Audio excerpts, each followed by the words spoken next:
नमस्कार दोस्तों, I am Richa and I welcome you once again to Parcham competition classes. आज है रिवर्स की फाइनल क्लास। ओके, इसके बाद इंडियन रिवर सिस्टम हमारा कंप्लीट हो जाएगा। जो लोग हमें आज पहली बार इस वीडियो में देख रहे हैं तो आप डिस्क्रिप्शन बॉक्स में जाके पूरे रिवर्स वाले प्लेलिस्ट का आपको लिंक मिल जाएगा, नहीं तो आप प्लेलिस्ट चेक कर लीजिए चैनल पे, उस पर भी आपको मिल जाएगा। Okay, reverse of India start करूं उससे पहले मैं बता दूं, बहुत सारे बच्चे पीडीएफ डिमांड कर रहे हैं। मैंने बार बार कहा है, वैसे तो आप नोट्स लीजिए, हम यही कहेंगे, फिर भी अगर आप पीडीएफ डिमांड कर रहे हैं तो हमारी वेबसाइट कुछ ही दिनों में, मैक्सिमम 3-4 डेज में लाइव हो जाएगी और वहाँ पे सारे पीडीएफ हम अपलोड कर रहे हैं। मैटर सारा पीपीटी में इंग्लिश में होता है, पर हिंदी की प्रेजेंटेशन पे भी काम चल रहा है और वहाँ पे आपको पीडीएफ हिंदी में भी मिलेंगे, थोड़ा सा टाइम और लगेगा। ठीक है, सो चलिए, ये हो गई जनरल जानकारी। सो अब प्लीज कमेंट सेक्शन को पीडीएफ से मत भरिएगा, राइट, हम आपके लिए लेके आ रहे हैं। आज स्टार्ट करते हैं ईस्ट फ्लोइंग पेनिनसुलर रिवर। मैं बता दूं, हम प्रायद्वीपीय नदियां यानी पेनिनसुलर रिवर्स ऑफ इंडिया कर रहे थे, जो साउथ की नदियां हैं इंडिया की। हिमालयन रिवर्स हम कंप्लीट कर चुके हैं। सदर्न रिवर्स में वेस्ट फ्लोइंग यानी कि पश्चिम की ओर जाती हुई जो अरब सागर में, अरेबियन सी में जो नदियां गिरती हैं वो हम कंप्लीट कर चुके हैं। Now we are starting with east flowing peninsular rivers, यानी कि पूर्व की ओर जाने वाली नदियां या जो बंगाल की खाड़ी में जाकर के गिरती हैं वो पेनिनसुलर रिवर्स। ठीक है, so let us start with today's class. ये मैप दोस्ती हो चुकी है अब इस मैप से हमारी, हर रिवर वाली वीडियो में दिखता है हमें। तो ये देख लीजिए, ऐसी बहुत सी नदियां हम देखेंगे जो यहाँ इस तरफ आकर के गिरेंगी and this is Bay of Bengal. ठीक है, तो चलिए, मेजर पेनिनसुलर रिवर्स जो है वो पहले भी हम बात कर चुके हैं कि पश्चिम से पूर्व की ओर बहती हैं। क्यों? क्योंकि पेनिनसुलर एरिया का जो ग्रेडियंट यानी जो ढलान है वो पश्चिम से पूर्व यानी वेस्ट टू ईस्ट है, ईस्ट की तरफ टिल्टेड है। तो नेचुरली रिवर्स कहाँ फ्लो करती हैं? ईस्ट की तरफ फ्लो करती है। जब अभी रिवर्स खत्म हो जाएगा और हम फिजिकल फीचर्स ऑफ इंडिया पूरा चैप्टर बेसिक पढ़ेंगे, उसमें भी आपको ये चीज ढंग से समझ में आ जाएगी। सो रिवर्स कहाँ जाती हैं? बे ऑफ बंगाल में अधिकतर पेनिनसुलर रिवर्स जाके गिरती हैं और बहुत सारा सेडिमेंट यानी कि अपने साथ में मिट्टी वगैरह लेके जाती हैं और वो बिछाती चलती हैं और इसलिए डेल्टा बनते हैं। देखो, अगर हम हिमालयन रिवर्स से कंपेयर करें तो जो पेनिनसुलर रिवर्स हैं, जो प्रायद्वीपीय नदियां हैं, वो छोटे डेल्टा बनाती हैं। लेकिन अगर आप सिर्फ पेनिनसुलर रिवर की बात करो तो ईस्ट फ्लोइंग रिवर्स डेल्टा बनाएंगी और वेस्ट फ्लोइंग यानी पश्चिम की ओर आती हुई नदियां क्या बनाती हैं? एस्चुरी बनाती हैं। कॉन्सेप्ट हम पहले भी देख चुके हैं। ठीक है, सो सेडिमेंट लाती हैं, उतना नहीं लाती जितनी हिमालयन रिवर्स लाती हैं, पर फिर भी सेडिमेंट लेके जाती हैं। क्यों? क्योंकि ढलान ही इस तरफ है और जब सेडिमेंट लेके जाएंगी, बिछाती चलेंगी तो डेल्टा बनता है। सो इस साइड जितनी भी नदियां आकर के ड्रेन होंगी वो क्या बनाती हैं? डेल्टा बनाती हैं। ठीक है, और ट्रिब्यूटरी सिस्टम भी इन रिवर्स का अच्छा खासा होता है compare to west flowing rivers. ठीक है, सो ये बेसिक हो गया। अब चलिए आगे चलते हैं। मेजर ईस्ट फ्लोइंग रिवर्स कौन सी हैं जो हमें पढ़नी है, जिनके ऊपर सवाल आते हैं एग्जाम के अंदर।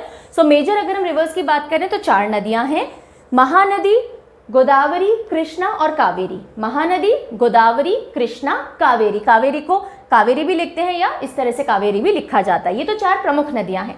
इसके अलावा कुछ रिवर्स हैं जो कि किसी एक पर्टिकुलर स्टेट के लिए बहुत इंपॉर्टेंस रखती हैं और उन पे भी कई बार सवाल आ जाते हैं, वो भी हम पढ़ेंगे। उनमें है सुवर्णरेखा, ब्राह्मणी या ब्रह्मानी, पेन्नार या पेन्नेर और वैगई। ठीक है, सो 4 मेजर रिवर्स और 4 मेजर नहीं है पर इंपॉर्टेंट है। ये 8 नदियां हमें टोटल ईस्ट फ्लोइंग यानी पूर्व की ओर जाती हुई बंगाल की खाड़ी में गिरती हुई पेनिनसुलर रिवर्स प्रायद्वीपीय नदियां पढ़नी है। ठीक है, तो चलो शुरू करते हैं।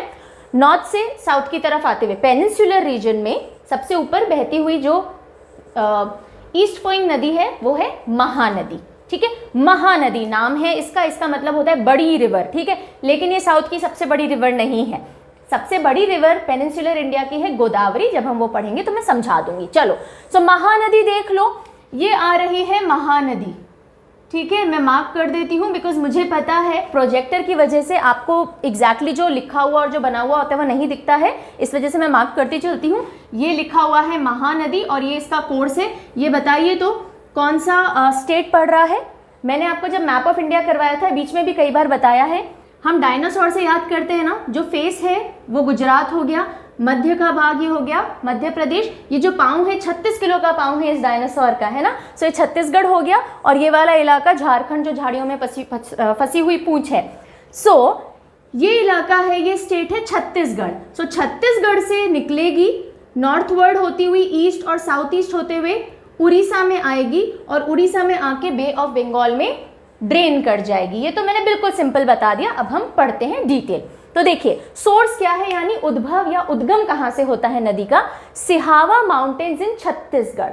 ठीक है, सिहावा माउंटेन्स छत्तीसगढ़ से, या छत्तीसगढ़ के हाईलैंड जो उठे हुए इलाके हैं, कई जगह आपको एनसीईआरटी में पर्टिकुलरली हाईलैंड्स लिखा हुआ मिलेगा।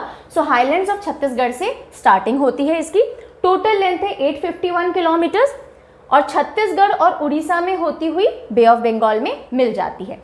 अब देखो जो पूरी महानदी है उसको 3 कोर्स में, यानी किस किस रास्ते वो जाती है, तो 3 कोर्स में डिवाइड करते हैं, अपर कोर्स, मिडिल कोर्स और लोअर कोर्स। जहां शुरू हुई वहां से अपर कोर्स लेते हैं, बीच में मिडिल कोर्स और फिर लोअर कोर्स लेते हैं। सो अपर कोर्स की बात कर लेते हैं। ठीक है, फ्लोज इन नॉर्दर्ली डायरेक्शन। देखो यहां से जब ये सिहावा की पहाड़ियों से निकली है तो अब ये नॉर्थ की तरफ जा रही है, राइट, नॉर्थ में जाती है और रायपुर को ड्रेन करते हुए जाती है। तो रायपुर कौन सी नदी पे या उसके किनारे पे बसा हुआ है, तो वो हो गया महानदी। ठीक है, यहां तक आई बात समझ में, आगे चलते हैं। मिडिल कोर्स, अब देखो ये आ रही थी हमारी महानदी, राइट। अब आफ्टर बीइंग जॉइंड बाय सियोनाथ, ये इसकी पहली ट्रिब्यूटरी आके इससे जुड़ती है, ये आ रही है सियोनाथ। ठीक है, ये आकर के मिली महानदी में। फिर महानदी ईस्ट की तरफ मुड़ जाती है, river flows in easterly direction, यानी पूर्व की ओर मुड़ जाती है। अभी तक नॉर्थ में आ रही थी, उत्तर की ओर, अब ईस्ट यानी पूर्व में मुड़ जाती है। और इसमें और भी ट्रिब्यूटरीज आकर के मिलती हैं, जोंक, हसदेव। तो ये आ रही है जोंक, ये आ रही है हसदेव और ये आकर के मिलती है और नदी ईस्ट में आगे बढ़ जाती है, राइट। अब ये आपको दिख रहा होगा, ये आ गया छत्तीसगढ़ का बॉर्डर, राइट। अब यहाँ पर आगे अब ये कौन से स्टेट में एंटर कर जाएगी, ये चली जाएगी उड़ीसा के अंदर, नियर द सिटी। अब उड़ीसा में एंटर होने के बाद की कहानी बता रही हूँ। और भी इसमें नदियाँ आके मिलती हैं, ये मांड आके मिल गई, राइट, इब आके और मिलेगी इसकी ट्रिब्यूटरी। ये नीचे अगर आप देख लें तो उड़ीसा में ओंग आती है, तेल आती है। सो ट्रिब्यूटरीज मैं बता दूंगी। अब जब उड़ीसा में चली जाती है, near the city of Sambalpur, it is dammed by longest earthen dam, okay, जो कि है हीराकुड डैम। तो ये देखो यहाँ पे ये मार्क हो रखा है, ये उड़ीसा में एंटर की और यहाँ पे संबलपुर के पास में, कहाँ पे, संबलपुर के पास में इस नदी पे सबसे बड़ा, विश्व का सबसे लंबा अर्दन डैम बना हुआ है। अर्दन डैम क्या होता है, कच्ची मिट्टी का डैम बोलते हैं या फिर मिट्टी का डैम इसको बोलते हैं, जिसमें ज़मीन से ही जो सामान मिलता है, मिट्टी, बजरी, पत्थर, उनको जोड़ करके बनाया जाता है। कंक्रीट वगैरह का ज़्यादा इस्तेमाल नहीं होता, सीमेंट वेमेंट यूज़ नहीं होता है, उसको बोलते हैं अर्दन डैम। सो विश्व का सबसे लंबा अर्दन डैम कौन सा है, हीराकुड बांध। ठीक है, और ये कौन सी नदी पे है, महानदी पे है, राइट। और महानदी पे भी कहाँ है, संबलपुर के पास में है। सो ये हमने मैप पे लोकेशन देख ली। ठीक है, छत्तीसगढ़ से निकली, नॉर्थ में चली, सियोनाथ आ गई, इसमें आकर के मिल गई, हसदेव आ गई यहाँ से, ओके, मांड आ गई, जोंक आ गई, और ये कहाँ एंटर कर गई, ये सारी ट्रिब्यूटरीज या सहायक नदियाँ लेके ये उड़ीसा में चली गई। उड़ीसा में संबलपुर के पास में हीराकुड बांध इसके ऊपर बनाया गया। यहाँ तक की कहानी समझ में आ गई। चलो अब आ जाएगा इसका लोअर कोर्स, यानी कि अब उड़ीसा के प्लेन्स में, वहाँ के मैदानी इलाकों से बहती हुई ये जाएगी। तो लोअर कोर्स में रिवर उड़ीसा में एंटर करती है, उड़ीसा के मैदान में कहाँ एंटर करती है, कटक के पास में।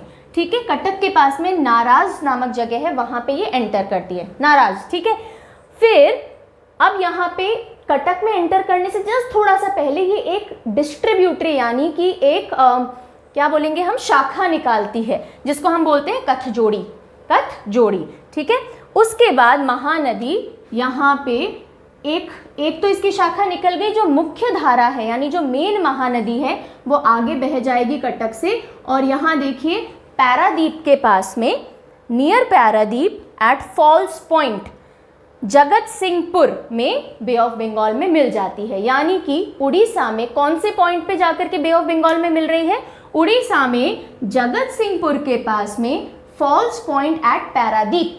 ठीक है, Paradip false Point Jagatsinghpur में बे ऑफ बंगाल में मिल जा रही है महानदी। पूरा कोर्स समझ में आ गया, कोई प्रॉब्लम नहीं हुई। छत्तीसगढ़ से निकली, ऊपर की तरफ गई, नॉर्थ में, ईस्ट में गई, साउथ ईस्ट में प्लेन्स वगैरह में एंटर की उड़ीसा के, और पैरादीप के पास में जगत सिंहपुर में एंटर कर गई बे ऑफ बंगाल। ठीक है, और कौन सा अर्दन डैम बना हुआ है संबलपुर के पास में, इसमें उड़ीसा में हीराकुड डैम। फाइन, चलिए अब कुछ इंपॉर्टेंट बातें देख लेते हैं महानदी के बारे में। ड्रेनेज बेसिन, अब देखो ये एक कॉन्सेप्ट समझ लो, अगर अभी तक पूरी नदियां पढ़ते हुए भी ये समझ में नहीं आया तो। एक होती है रिवर, मेन रिवर, जैसे हमने बोला महानदी। महानदी कौन से 2 स्टेट्स में से जा रही है? छत्तीसगढ़ से निकलती है, उड़ीसा में जाके बे ऑफ बंगाल में मिल जाती है। तो मेन नदी तो 2 ही स्टेट्स में से जा रही है, लेकिन अगर हम बात करें ड्रेनेज बेसिन की, यानी कि उस नदी और उसकी ट्रिब्यूटरीज और डिस्ट्रीब्यूटरीज, मेन नदी, उसमें आने वाली नदियां वो हो गई ट्रिब्यूटरी या सहायक नदियां, और डिस्ट्रीब्यूटरी जो उसमें से शाखाएं निकल रही हैं, इन सबको अगर हम जोड़ लेते हैं तो वो बन जाता है ड्रेनेज बेसिन, यानी बहाव क्षेत्र। नदी के पानी कहाँ कहाँ तक बह रहा है। तो ड्रेनेज बेसिन हमेशा मेन रिवर के कोर्स से बड़ा ही होगा, क्योंकि ट्रिब्यूटरीज और डिस्ट्रीब्यूटरीज भी उसमें मिल जाएंगी। तो ड्रेनेज बेसिन कौन कौन से स्टेट से शेयर होता है, ये कहानी समझ में आ गई क्या है ड्रेनेज बेसिन। तो छत्तीसगढ़ और उड़ीसा तो हैं ही, उसके अलावा कौन कौन से स्टेट्स में इसका ड्रेनेज बेसिन यानी बहाव क्षेत्र आता है, तो महाराष्ट्र भी आता है और झारखंड भी आता है। ठीक है, कुछ ट्रिब्यूटरीज महाराष्ट्र से आ रही है, कुछ ट्रिब्यूटरीज झारखंड से आ रही हैं, इसलिए ड्रेनेज बेसिन में ये 4 स्टेट्स आ जाते हैं महानदी के। Now major part of the basin is covered with agricultural land, जहाँ जहाँ से नदी होकर के गुजर रही है या फिर इसकी शाखाएं हैं, वहाँ पे अधिकतर पानी इसका किस चीज़ में इस्तेमाल किया जा रहा है, खेती बाड़ी में, एग्रीकल्चर में इस्तेमाल किया जा रहा है। और इसके पूरे ड्रेनेज बेसिन का करीब 54.27%, लगभग 55% हम ले सकते हैं, मोटा मोटा याद रखने के लिए एग्रीकल्चरल एरिया है। ठीक है, अब ये again important point, one of the most active silt depositing stream है इंडियन सब कॉन्टिनेंट की। सिल्ट डिपॉजिटिंग यानी जो अपने साथ मिट्टी विट्टी जो लाई है वो बिछाती चलती है। ठीक है, महानदी सिल्ट डिपॉजिशन करती है।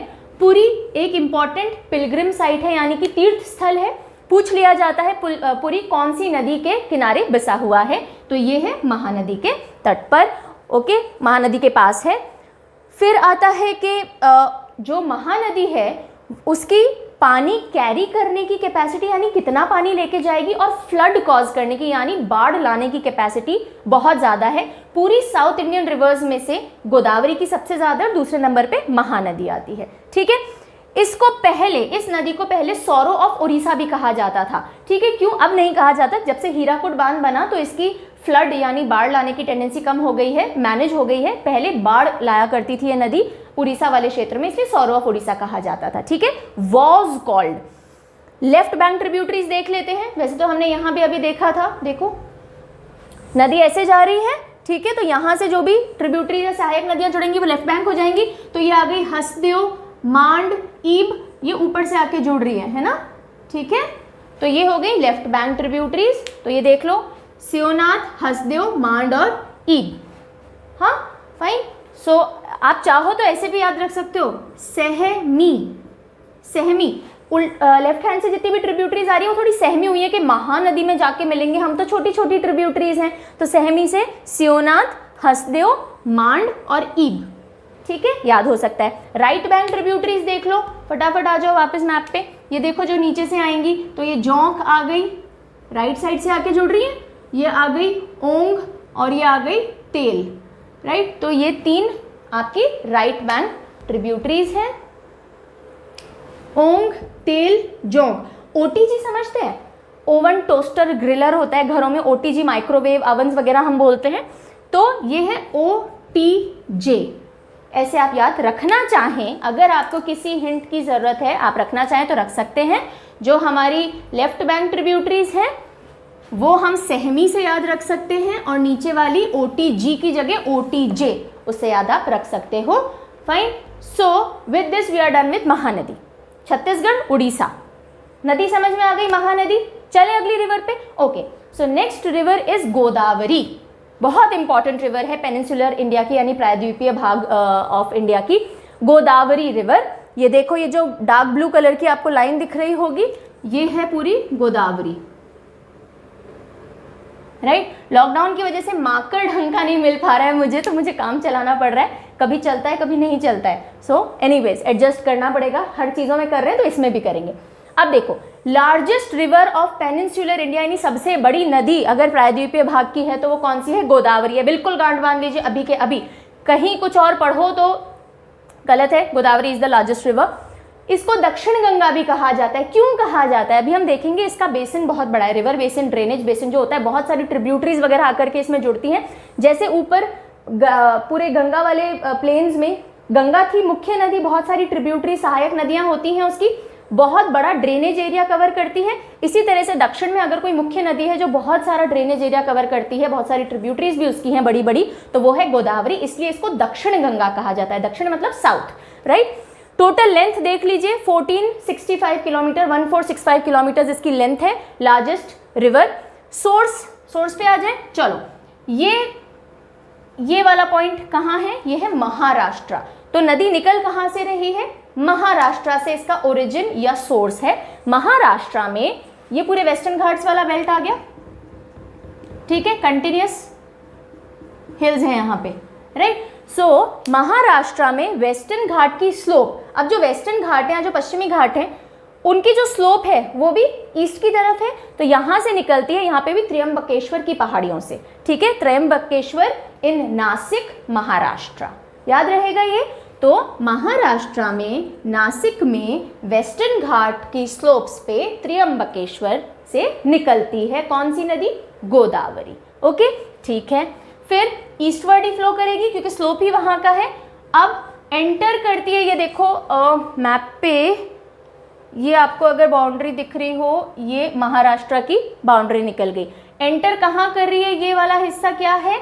ये है तेलंगाना। अब ये ध्यान रखिएगा, कई किताबों में या कई जगह अगर आप पढ़ रहे होंगे, अगर वो नोट्स अपडेटेड नहीं होंगे, तो महाराष्ट्र के बाद आंध्र प्रदेश में एंटर करवा देते हैं इस नदी को, ठीक है। पुराने एडिशन ऑफ एनसीईआरटी में भी अभी भी ये मिलेगा, राइट। तो ध्यान रखिएगा, आंध्र प्रदेश से तेलंगाना अलग निकल चुका है, तो महाराष्ट्र के बाद ही नदी कहाँ एंटर करती है? तेलंगाना में एंटर करती है। तेलंगाना में भी कहाँ एंटर कर रही है? निजामाबाद में, ठीक है। तो त्र्यंबकेश्वर से निकल के देखो, और अब तेलंगाना में कहाँ जा रही है? निजामाबाद डिस्ट्रिक्ट में एंटर करती है, और तेलंगाना क्रॉस करते हुए फिर कहाँ पहुंच रही है? Turns south east and enters Andhra Pradesh. Arunachal कहाँ पहुंच गए हम? आंध्र प्रदेश, ठीक है। सो त्र्यंबकेश्वर से निकली, ईस्ट गई, तेलंगाना एंटर की, अब साउथ ईस्ट मुड़ जाएगी और एंटर कर जाएगी। ये साउथ ईस्ट मुड़ गई और एंटर कर गई है कहाँ? आंध्र प्रदेश में, ठीक है। यहाँ तक की कहानी पूरी क्लियर है। अब देखो, आंध्र प्रदेश में आने के बाद अब यहाँ की कहानी समझ लीजिएगा। ये सैटेलाइट व्यू मैंने आपको दिखा रखा है जो सैटेलाइट से लिया गया है। ये पूरी आ रही है हमारी गोदावरी नदी, ये कृष्णा है, बाद में पढ़ेंगे, ठीक है। तो ये है गोदावरी नदी, आपको दिख रही होगी ये व्हाइट सी लाइन, है ना। तो अब आंध्र प्रदेश में आने के बाद ये दो ब्रांचेस में बंटती है ना। जो गोदावरी आ रही थी, ये देखो ये दो ब्रांचेस दिख रही हैं, एक ऊपर जाती हुई एक नीचे जाती हुई, ये आ रही है गोदावरी, ये बट गई, ओके, दो ब्रांचेस में। एक को बोलते हैं वृद्ध गौतमी या गौतमी गोदावरी, ठीक है, और एक कहलाती है वशिष्ठ गोदावरी। गौतमी गोदावरी, वशिष्ठ गोदावरी, और ये दोनों आगे जाके फिर दो दो हिस्सों में बंटती हैं। ये देखो यहाँ आपको दिख रहा होगा, ये इधर डिवाइड हुई और ये जो आ रही है ये यहाँ डिवाइड हुई, ठीक है। गोदावरी, गौतमी गोदावरी, वशिष्ठ गोदावरी, गौतमी और वशिष्ठ फर्दर दो दो ब्रांचेस में बंटेंगी और इस तरह से ये डेल्टा बना रही हैं, ठीक है। तो इनका जो डेल्टा है, ये 4 ब्रांचेस डेल्टा बनाती हैं। कहाँ बनाती हैं? तो देख लीजिए, sir Arthur cotton barrage near Rajamahendravaram. Rajamahendravaram official name है एक जगह का जो कि कहलाता है राजामुंद्री, ठीक है। तो अगर आप किताबें देखेंगे कई जगह पे आपको राजामुंद्री दिखेगा, कंफ्यूज मत होइएगा, राजामुंद्री का ही ऑफिशियल नेम है राजमहेंद्रवरम, और वहां पे जाके बे ऑफ बंगाल में मिल जाती है आंध्र प्रदेश में। तो आंध्र प्रदेश में राजमहेंद्रवरम के पास में सर आर्थर कॉटन बैराज के पास में पूरा अपना डेल्टा, मेरा मार्कर ही गिर गया, पूरा डेल्टा बनाती है, ओके, और फिर जाकर के बे ऑफ बंगाल में मिल जाती है। पूरा कोर्स समझ में आ गया। महाराष्ट्र में त्र्यंबकेश्वर से निकली, तेलंगाना में एंटर हुई, फटाफट से रिकैप कर लो, याद हो जाना चाहिए अभी के अभी, ठीक है। तेलंगाना में एंटर हुई, निजामाबाद में, आंध्र प्रदेश में एंटर हो गई, आंध्र प्रदेश में एंटर होने के बाद में 2 ब्रांचेस में बटी, फिर फर्दर 2-2 में बटी, डेल्टा बनाया, कहाँ पे? Rajamahendravaram, sir Arthur cotton barrage के पास में, और फिर मिल गई बे ऑफ बंगाल में। अब ये एक और इम्पॉर्टेंट पॉइंट है, गोदावरी हैवी फ्लड्स लाती है कहाँ पे? उसका भी एक एरिया है जहाँ पे वो लाएगी, lower reaches to the south of Polavaram. Polavaram के साउथ वाले इलाकों में फ्लड्स लाने की टेंडेंसी गोदावरी की है। चलो अब आ जाओ ट्रिब्यूटरीज पे। इंपॉर्टेंट है। देखो ट्रिब्यूटरीज के बारे में एक चीज समझ लो, पेनिनसुलर रिवर्स में ना ट्रिब्यूटरीज के नाम आपको पता होने चाहिए, कौन सी ट्रिब्यूटरी किस नदी की है, राइट। उस ट्रिब्यूटरी के बारे में डिटेल नहीं आएगी कि वहाँ का सोर्स कहाँ से निकलती है वो ट्रिब्यूटरी, या कहाँ से होते हुए आती है, कहाँ मिलती है, नो। इन यहाँ पे आपको नाम पता होना चाहिए कि इस रिवर की ये ट्रिब्यूटरीज हैं, ओके। लार्जेस्ट लॉन्गेस्ट अगर कुछ इंपॉर्टेंट है तो that also you should know. So important left bank tributaries देख लेते हैं। ये जा रही है गोदावरी, ये जो आपको रेड लाइन दिख रही है, ओके। अब देखो लेफ्ट से पूर्णा, सबसे पहली ट्रिब्यूटरी आके कौन ज्वाइन कर रही है, पूर्णा नदी। अब दूसरी ट्रिब्यूटरी जो कि लार्जेस्ट ट्रिब्यूटरी भी है, यानी सबसे बड़ी सहायक नदी है गोदावरी की, इंपॉर्टेंट है, एग्जाम पॉइंट ऑफ व्यू से क्वेश्चन बनते हैं। प्रणहिता, क्या नाम है, प्रणहिता, गोदावरी की सबसे अच्छी सबसे बड़ी दोस्त, खास दोस्त प्रणहिता, राइट। अब प्रणहिता बनती कौन सी 3 नदियों से है वो देखो, ये है प्रणहिता, ये देखो ये जो आ रही है ना ये है प्रणहिता, लेकिन ये पहले 3 नदियों से मिलकर के बनती है प्रणहिता। सबसे पहले ये आ गई पैनगंगा, कौन सी नदी है, पैनगंगा, ओके, ये जो मैंने मार्क की ये नंबर 1। फिर आती है वर्धा, कौन सी, वर्धा, पैनगंगा वर्धा, ये दोनों मिली, ओके। आगे चली, फिर यहां से आ रही है वेणगंगा, अगेन इंपॉर्टेंट ट्रिब्यूटरी, क्या नदी है, वेणगंगा। तो ये तीनों अब मिलती हैं, पैनगंगा, वर्धा और ये वेणगंगा, तीनों जब यहाँ मिली और आगे बढ़ी तो ये कहलाती है प्रणहिता, ओके। और इसको कहते हैं सबसे बड़ी ट्रिब्यूटरी ऑफ गोदावरी। समझ में आ गया, चलिए। फिर और अन्य ट्रिब्यूटरी कौन सी है इंपॉर्टेंट लेफ्ट बैंक की, ये आ गई इंद्रावती। इंद्रावती पे कई बार सवाल बन रखे, Indravati is the tributary of which river, ठीक है, तो गोदावरी पता होना चाहिए आपको। और ये आ गई साबरी या सबरी, ठीक है, ये 5वीं। सो ऐसे देखेंगे आप तो 4 हैं, लेकिन जो प्रणहिता है वो फर्दर 3 नदियों से मिलकर बनी है, जिन तीनों के नाम भी आपको याद होने चाहिए। मैप की मदद लेंगे, रिवीजन करेंगे, मैप पे पक्के से याद हो जाएगा, किसी ट्रिक टेक्निक की मेरे हिसाब से ज़रूरत नहीं है, फिर भी करनी है, ठीक है। सो पेप्सी, PPSI, ठीक है, गोदावरी सबसे बड़ी नदी है ना, तो बहते बहते खुद ही इसको प्यास लग जाती है, तो ये बोलती है लेफ्ट से इतनी बड़ी बड़ी पानी की ट्रिब्यूटरीज आ रही, पेप्सी लेते आना, तो पेप्सी से PPSI, मैंने ये ऊपर नीचे कर दिया है, ठीक है, पेप्सी। सो पूर्णा, प्रणहिता, साबरी और इंद्रावती, ठीक है, यहाँ तक की कहानी वेरी गुड, क्लियर है ना। चलो आगे चलते हैं। ऑल राइट, अब हम आते हैं राइट बैंक ट्रिब्यूटरीज पे। सो देखो राइट बैंक ट्रिब्यूटरीज यहाँ से मैप पे सारी नहीं दिखा रखी हैं, इंपॉर्टेंट एक तो है मंजीरा या मंजरा बोलते हैं इसको, ये आ रही है, ये भी महाराष्ट्र से निकलती है। चल जा भाई, चलो नहीं चल रहा है, इसका मूड नहीं है चलने का, ये भी नहीं चल रहा है, कोई मार्कर नहीं चल रहा है हमारा, कोई बात नहीं। ये आप देख सकते हो, ये आ रही है मंजीरा, ओके। तो सबसे पहली है दारना, फिर है प्रवार, फिर मंजीरा या मंजरा, फिर है मनियार या मनियार, ये आ रही है मनियार यहाँ से, ठीक है। सो मैप पे आपको 2 दिख रही हैं। सो लेफ्ट से तो आ रही थी पेप्सी, PPSI, और राइट से आ रही है DP ममा, है ना, गोदावरी की DP हमने लगाई है, डेस्कटॉप प्रोफाइल पिक जो हम लगाते हैं ना। सो DP ममा से आप याद रख सकते हो दारना, प्रवार, माँ से बताओ जल्दी से, अभी पढ़ाया मैंने, मंजरा और मनियार, ठीक है। तो ये हो गई हमारी गोदावरी, कोई प्रॉब्लम, महाराष्ट्र, तेलंगाना, आंध्र प्रदेश, ठीक है, सबसे लार्जेस्ट रिवर, फाइन। और उसकी भी सबसे लार्जेस्ट ट्रिब्यूटरी कौन सी थी, प्रणहिता, शाबाश। चलो अब हम आ जाते हैं तीसरी important river of peninsular India, जो कि है कृष्णा नदी, राइट। सो अब देखो गोदावरी के बाद में सबसे बड़ी पेनिनसुलर ईस्ट फ्लोइंग नदी, ठीक है, कोई है तो वो है कृष्णा नदी। इसका माइथोलॉजिकल सिग्निफिकेंस भी है, इसको बहुत पवित्र नदी मानते हैं, इसमें नहाओगे तो पाप धुल जाएंगे। वैसे तो इंडिया में बहुत सारी ऐसी नदियां हैं, ठीक है। So second largest east flowing peninsular river, ये आपको दिख रही होगी, ब्लू कलर की मोटी लाइन दिख रही है, राइट। तो ये देखो, ये तो ऊपर से गोदावरी जा रही थी, ये भी महाराष्ट्र से ही चालू होती है और ये नीचे से जा रही है थोड़े।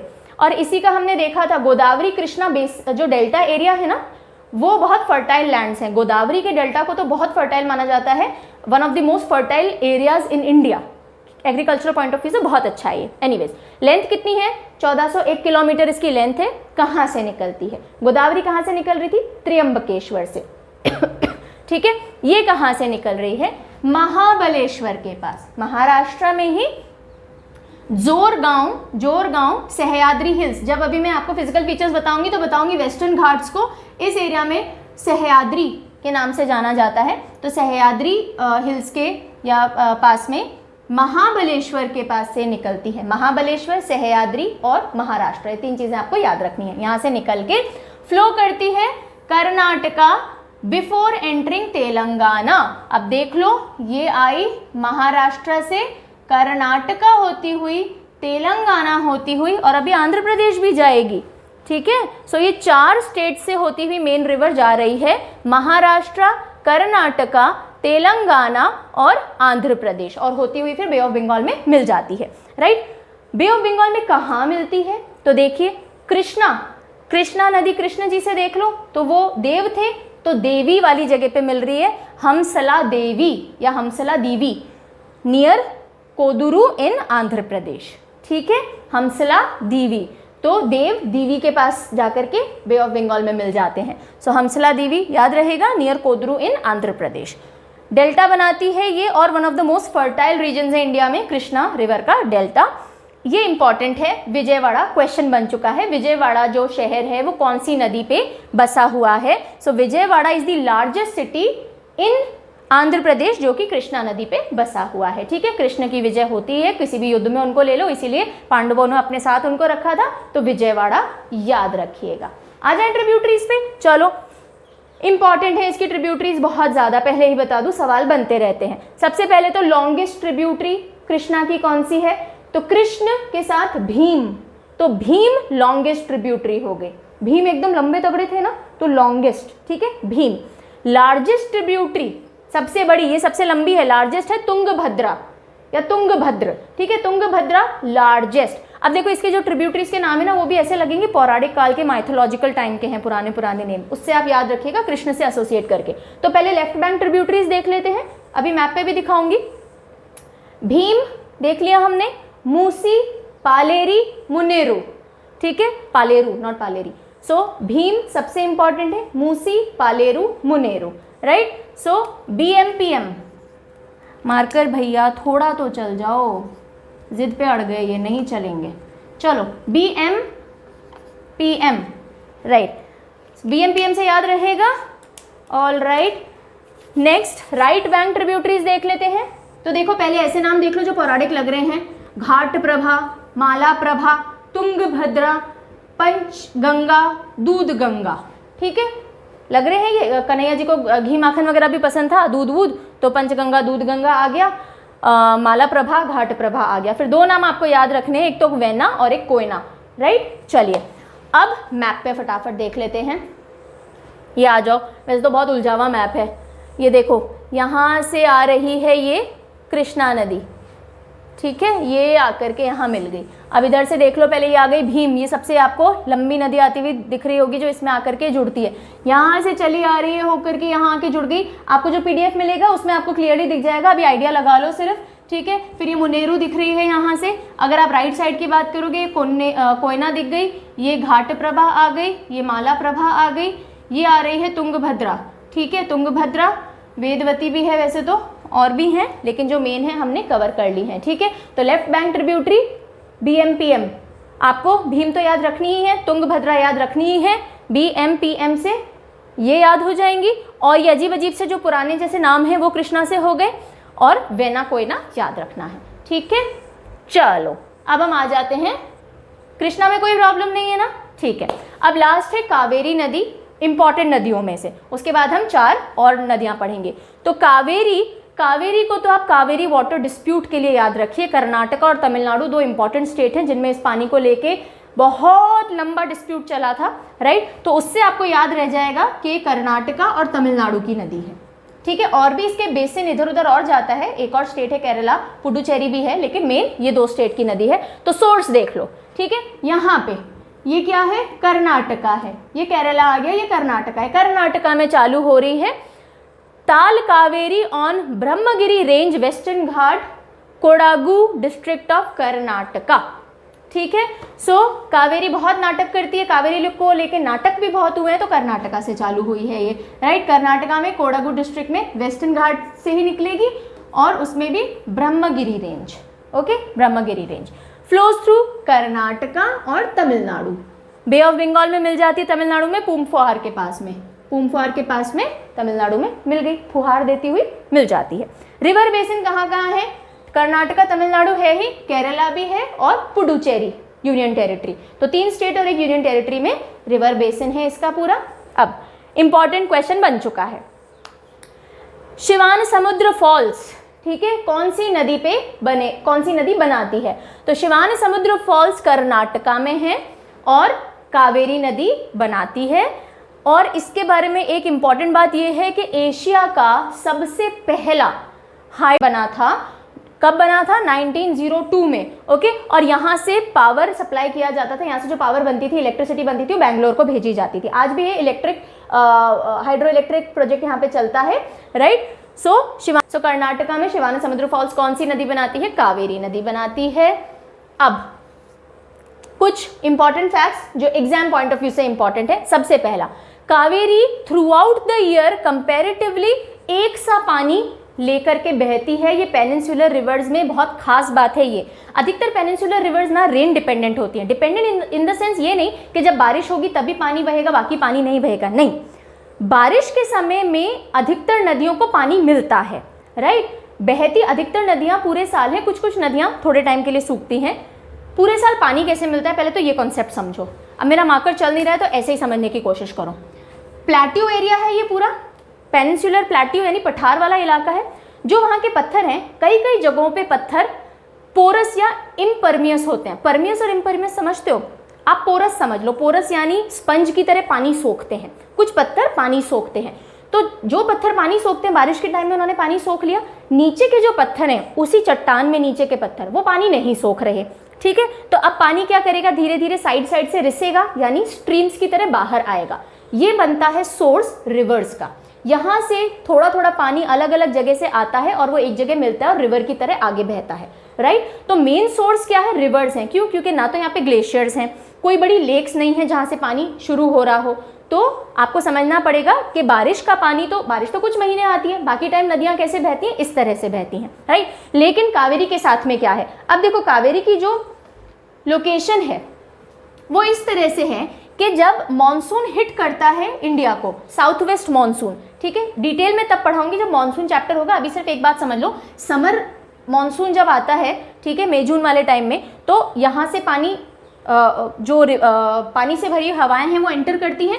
तो ये वाला जो हिस्सा है अपर कोर्स नदी का, वो समर मॉनसून में इसमें बारिश पड़ती है। जब रिट्रीटिंग मॉनसून होता है, यानी अक्टूबर नवंबर के टाइम में, जब सारी बारिश खत्म हो गई, फिर बे ऑफ बंगाल यानी बंगाल की खाड़ी से थोड़ा बहुत पानी लेके हवाएं जब वापस आती हैं, जिसे हम रिट्रीटिंग मॉनसून बोलते हैं, विंटर मॉनसून बोलते हैं, तब ये वाला हिस्सा जो है ना, यहाँ पे फिर बारिश होती है। तो ये नदी को लगभग 2 बार आधे आधे हिस्सों में पानी मिल रहा है। इस वजह से लगातार सेम क्वांटिटी ऑलमोस्ट लेकर के ये बहती है। ये पॉइंट समझ में आ गया? बहुत इंपॉर्टेंट है एग्जाम पॉइंट ऑफ व्यू से, राइट। तो क्योंकि इस नदी को अपर कैचमेंट एरिया को पानी मिलता है समर रेनफॉल से और लोअर कैचमेंट एरिया को विंटर या नॉर्थ ईस्ट मानसून से पानी मिलता है, इसलिए पूरे साल भर लगभग बराबर क्वांटिटी का पानी लेते हुए ये नदी चलती है। बाकी नदियों में पानी बारिश के टाइम में बढ़ जाता है, बाकी समय में कम हो जाता है, इसमें लगभग सेम रहता है, ठीक है। कौन सी नदी? कावेरी नदी। Next point, one of the best regulated reverse. Regulated reverse का क्या मतलब हुआ? इस नदी में जितना भी पानी है वो हमने रेगुलेट करके यानी मैनेज करके यूज कर लिया है। 90 से 95% यानी 90 to 95% कावेरी का पानी हम यूज कर रहे हैं, यानी वो ऐसे ही नहीं बह जा रहा। अधिकतर नदियों का जो हार्नेसिंग होती है यानी उसके पानी को हम यूज कर पाते हैं, वो परसेंटेज थोड़ा होता है। यहाँ हमने maximum almost full potential use कर रखा है खेती बाड़ी के लिए या इलेक्ट्रिसिटी प्रोडक्शन के लिए, ठीक है। ऑल राइट, अब आ जाओ कावेरी रिवर वाटर डिस्प्यूट पे। तो ज़्यादा नहीं बताऊंगी, ब्रीफ में देख लो कि 2 मेन स्टेट्स हैं जिनके बीच में कावेरी के पानी को लेकर झगड़ा चल रहा है। आज से नहीं, बहुत सदियां हो गई हैं, तब से चल रहा है, तमिलनाडु और कर्नाटका। ये झगड़ा शुरू हुआ था 1892 और 1924 में अग्रीमेंट बने थे मद्रास प्रेसिडेंसी और किंगडम ऑफ मैसूर के बीच में। मैं बता रही हूँ, अभी डिटेल में नहीं जा रहे हैं, जब हम कॉन्फ्लिक्ट्स या वाटर डिस्प्यूट्स पढ़ेंगे अलग से तब हम लेंगे इसको। इतना समझ लो कि ये अग्रीमेंट बने, कुछ टाइम के लिए थे, अग्रीमेंट खत्म होने के बाद झगड़ा फिर चालू हो गया कि किसको कितना पानी मिलेगा। एक स्टेट बोलता है मैं दूसरे को नहीं दूंगा, नदी मेरे पास से शुरू हो रही है, दूसरा स्टेट बोलता है मैं आपको ज़्यादा नहीं लेने दूंगा, नदी मेरे पास से बह रही है, राइट। तो फाइनल वर्डिक्ट इस पूरे झगड़े पे सुप्रीम कोर्ट ऑफ इंडिया ने दिया 16 फरवरी 2018 को, यानी 16 फेब 2018 को। ओके, उस वर्डिक्ट में डिसाइड कर दिया गया कि भाई इस स्टेट को इतना पानी मिलेगा, इस स्टेट को इतना पानी मिलेगा। सिर्फ 2 स्टेट नहीं, इसमें केरला और पुडुचेरी को भी शामिल किया गया कि केरला को इतना मिलेगा, पुडुचेरी को इतना मिलेगा, इतना पानी कोई नहीं लेगा, रिवर के पास रहेगा, एटसेट्रा एटसेट्रा। ठीक है, तो इस वर्डिक्ट के हिसाब से या इस ऑर्डर के हिसाब से सुप्रीम कोर्ट ने बोला कि भाई सेंटर ने एक क्या किया, Kaveri water management authority develop की, Kaveri water management authority CWMA। Okay, और कब बनी है अथॉरिटी? 1 जून 2018 को। फरवरी में सुप्रीम कोर्ट का फैसला आया, 1 जून 2018 तक की कमेटी बन गई जिसने ये डिसाइड किया कि भाई ये डिस्प्यूट कैसे सेटल हो तमिलनाडु, कर्नाटका, केरला और पुडुचेरी के बीच में। इन्होंने तो कहा था कि भाई पानी बटेगा, सबके अंदर बटेगा। फिर ये कमेटी बनाई गई जिसने बांटा किसको कितना मिलेगा। फिर कावेरी वाटर रेगुलेशन कमेटी भी बनी 3 हफ्ते बाद, और इस तरह से अब ये डिस्प्यूट सेटल्ड माना तो जाता है। ठीक है, चलिए ट्रिब्यूटरीज देख लेते हैं जल्दी से। कुछ ट्रिब्यूटरीज हैं जिन पे सवाल बनते हैं कि ये ट्रिब्यूटरी कौन सी नदी की है, वो मैं बता देती हूँ। लेफ्ट बैंक ट्रिब्यूटरीज देख लीजिए नदी की, हारंगी, हेमावती, शिमशा और अकरावती। तो हेमावती पे सवाल बन जाता है, हेमावती कौन सी नदी की ट्रिब्यूटरी है, तो आंसर इज कावेरी। ठीक है, और राइट बैंक ट्रिब्यूटरीज देख लो, लक्ष्मणा, तीर्था, काबिनी, भवानी, अमरावती, नोयल और मोयार भी है। काबिनी, अमरावती और भवानी पे अगेन क्वेश्चन बनता है, सो कबीनी या काबिनी, भवानी, अमरावती। ठीक है, ये राइट बैंक ट्रिब्यूटरीज हैं। तो ये 4 तो आपको नाम याद रखने पड़ेंगे कावेरी की ट्रिब्यूटरीज के। ठीक है, कावेरी समझ में आ गया, राइट। ओके, अब चलते हैं हम वो छोटी, कंपैरेटिवली छोटी नदियां पर इंपॉर्टेंट हैं जो पेनिनसुलर इंडिया में। अगेन पहली है सुबर्ण रेखा। क्या नाम है? सुबर्ण रेखा। तो ये देखो, ये वेस्ट बंगाल है, ये झारखंड है और ये है उड़ीसा। ये 3 स्टेट दिख गए, ये उड़ीसा जिसे बोलते हैं, वेस्ट बंगाल और झारखंड। तो सुवर्ण रेखा चालू हो रही है झारखंड से, झारखंड में रांची के पास से। ठीक है, वहां से होती हुई वेस्ट बंगाल में गई, फिर उड़ीसा में आई और बे ऑफ बंगाल में मिल गई। Jharkhand, West Bengal, Orissa, Bay of Bengal. ठीक है, अधिकतर ये झारखंड में बहती है, थोड़ा हिस्सा वेस्ट बंगाल और थोड़ा हिस्सा उड़ीसा में भी जाता है बस। और बे ऑफ बंगाल में, उड़ीसा में तलसरी के पास में मिल जाती है। आपको सिर्फ स्टेट्स ध्यान रखने हैं कि सुवर्ण रेखा कौन कौन से स्टेट से होती हुई जाती है, या रांची कौन सी, कहाँ के पास से कौन सी नदी निकलती है। ठीक है, चलिए नेक्स्ट आ जाते हैं ब्राह्मणी। राइट, तो ब्राह्मणी देखो अगेन उड़ीसा में ही बहती है। ये 2-3 नदियां और मार्क हो रखी है, उस पर ध्यान मत दीजिएगा। ये उड़ीसा है, ये रही ब्राह्मणी। ठीक है, राइट। सो उड़ीसा में ही शुरू हुई और उड़ीसा में ही बे ऑफ बंगाल में मिल जाती है। राउरकेला के पास ओडिशा में ये इसका सोर्स है, यानी निकलती है। मेजर सीजनल रिवर है ओडिशा की, drains into bay of Bengal at Dhamra. ठीक है, ओके। नेक्स्ट इज पेन्नार या पेन्नेर। तो ये 2 स्टेट्स की मेन है। ये देखो कर्नाटका, यहाँ से चालू हो रही है, कर्नाटका में नॉर्थवर्ड्स जाती है और आंध्र प्रदेश में होती हुई और बे ऑफ बंगाल में मिल जाती है। So source is Nandi Hills in Karnataka, Pennar, Nandi Hills. हमारा पेन कई बार चलने में नाटक करता है ना, चलता नहीं जैसे मेरा कर रहा है ना, तो पेन नाटक करता है, तो कर्नाटका से चालू हो रही है। Runs north and east through states of Karnataka and Andhra Pradesh, मैंने अभी बताया। Drains into bay of Bengal, Nellore district of Andhra Pradesh, है ना। तो नेल्लोर के पास में, नल्ला है ना पेन, बिल्कुल कुछ नहीं कर रहा, काम ही नहीं दे रहा है, तो नेल्लोर के पास में बे ऑफ बंगाल में मिल जाती है। फिर आ जाते हैं वैगई रिवर या वैगई नदी। यहाँ बहुत क्लियरली आपको दिख रही होगी, तमिलनाडु की है। ठीक है, तमिलनाडु में ही शुरू होगी और बे ऑफ बंगाल में पाक स्ट्रेट में जाके मिलती है। पाक स्ट्रेट क्या है? श्रीलंका और इंडिया के बीच में वो स्ट्रेट है ना, उसको पाक स्ट्रेट बोलते हैं, राइट। सो सोर्स है वारुसनाडु हिल्स इन तमिलनाडु। अब मेरे को देखो, हम लोग नॉर्थ और वेस्टर्न इंडियन वाले हैं ना, हम हमारे हिसाब से सही प्रोनाउंस कर रहे हैं, पर एग्जैक्ट तो साउथ इंडियन वालों को ही पता होगा, राइट। सो मैं मेरी तरफ से जितना सही हो सकता है कर रही हूँ। वारुसनाडु हिल्स तमिलनाडु में शुरू हो रही है। ये टीवी होता है ना, टीवी, सो टी-वी, तमिलनाडु का टी और वैगई का वी, टीवी, आप एसोसिएशन कर सकते हो। Vattaparai hills are located on this river.